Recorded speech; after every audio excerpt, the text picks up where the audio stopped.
दोस्तों, आज मैं आपको सुनाऊंगा मेरी लिखी एक कहानी, स्कूल वाला प्यार। तो चलिए शुरू करते हैं। आजकल पता नहीं मुझे क्या हो गया था, घर से ज़्यादा स्कूल में अच्छा लगने लगा था। और इसकी एक वजह भी थी। अब आपसे क्या छुपाना, मुझे स्कूल में कोई पसंद आ गया था। नाम ही बता ही देता हूँ। उसका नाम अनन्या था। मेरी क्लास में पढ़ती थी, क्लास की टॉपर थी। उसके दोस्त उसे अनु कहते थे। चाहता तो मैं भी था उसे अनु कह के बुलाना, पर मेरी तो उससे बात तक नहीं होती थी। ऐसा नहीं है कि मैंने बात करने की कभी कोशिश नहीं की, कई बार चाहा था, पर बात हुई नहीं। वो पढ़ाई के अलावा किसी चीज के बारे में बात करती ही नहीं थी, और मैं पढ़ाई से मीलों दूर था।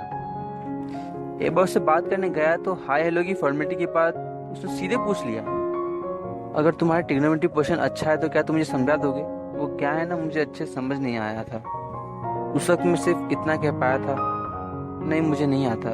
कसम से उस घटना से लेकर 2 दिन तक मैंने खुद को इतना कोसा कि भाई मैंने पढ़ाई क्यों नहीं की। आज अगर ट्रिग्नोमेट्री आता होता तो उससे पढ़ाते पढ़ाते उससे दोस्ती भी हो जाती, और उसे अनु के बुलाने का सपना भी। पर शायद ऐसा कभी नहीं होगा, ये पूरी तरह से मैं मान चुका था, क्योंकि मेरी पहली इंप्रेशन बेहद घटिया बनी थी। और कहते ना, first impression is last impression. इसी चीज को मद्देनजर रखते हुए मैंने उससे दूरी बनाना शुरू कर दी। दूरी बनाकर रखने का निश्चय कर लिया, बट दिल है कि मानता नहीं।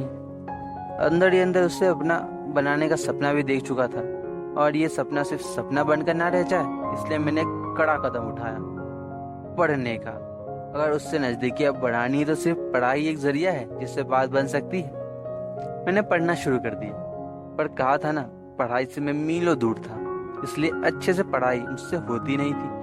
लेकिन अगर मैंने ना पढ़ा तो भारी दिक्कत हो सकती थी मेरे लिए, इसलिए मैंने एक और कड़ा कदम उठाया, कोचिंग क्लासेस ज्वाइन करने का। मैंने अपने स्कूल की मैथ्स टीचर के पास ही कोचिंग ज्वाइन कर ली। वही मैथ्स टीचर जिनकी क्लास से मैंने ना जाने कितनी बारी बंक की थी, उनके दिए हुए होमवर्क को ना कभी किया था। कहने को तो सिर्फ वो मैथ्स टीचर थी, लेकिन हर सब्जेक्ट में परफेक्ट थी, और मुझे परफेक्ट बनाने का काम सिर्फ एक वही मैम कर सकती थी। मैंने क्लास से जाना शुरू कर दिए। थोड़े दिनों में अपने आप को थोड़ा अलग महसूस करने लगा था। अब मैं मन ही मन ठान चुका था कि अनन्या से बात क्लास का टॉपर बनने के बाद ही होगी। यही वजह थी कि आज संडे होने के बावजूद मैं पढ़ रहा था, वो भी सुबह से। फाइनल एग्जाम शुरू होने में बस 15 दिन रह गए थे। इससे पहले वे टेस्ट असेसमेंट सब अच्छे गए थे। पूरी क्लास मेरे अंदर हुए अचानक बदलाव और मेरे पढ़ने की लगन से पूरी तरह आश्चर्य में थी।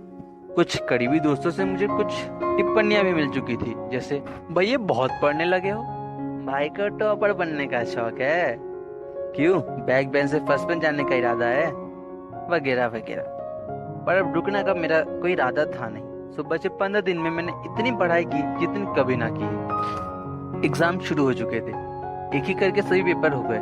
सभी पेपर काफी अच्छे हुए थे, और मैथ्स का पेपर सबसे ज्यादा अच्छा हुआ था। फिर आता है रिजल्ट का दिन। पूरे क्लास में मेरी सेकंड रैंक लगी थी, पर खुश था मैं, क्योंकि फर्स्ट रैंक अनन्या की लगी थी। पूरी क्लास से, टीचर से मुझे बधाइयाँ मिल रही थी। आफ्टर बधाइयाँ तो मिलनी ही थी। क्लास 11th में मैंने सेकंड रैंक जो हासिल की थी। जिस लड़के ने 10th बोर्ड को सीरियस नहीं लिया, उसने क्लास 11th में इतनी पढ़ाई कर ली। अब बधाइयाँ तो बनती थी, पर जिसके कारण ये सब हुआ था वो मुझे कहीं दिख नहीं रही थी। अनन्या रिजल्ट देखने ही नहीं आई थी। मैं मायूस होकर घर लौट ही रहा था कि मुझे सामने से अनन्या आती दिखाई दी। मैं दौड़कर उसके पास पहुंच गया। हाय, मैंने अनन्या के पास पहुंचते ही कहा। हेलो, अनन्या ने कहा। कांग्रेट्स, तुम हमेशा की तरह इस बार भी फर्स्ट हो। मैंने बात आगे बढ़ाना चाहिए। जवाब में अनन्या का छोटा सा थैंक यू आया। वैसे मैं भी तुमसे थोड़ा ही दूर हूँ। मेरी भी सेकंड रैंक लगी है तुम्हारे बाद। कोई प्रॉब्लम है क्या? कुछ देर बाद मैं खुद ही बोल पड़ा। मेरे साथ शेयर कर सकती हो, शायद मैं कोई हेल्प कर सकूं। वैसे भी मैं अब काफी इंटेलिजेंट हो चुका हूँ, बिल्कुल तुम्हारी तरह। मैं स्कूल छोड़ जा रही हूँ, आज लास्ट डे मेरे स्कूल में।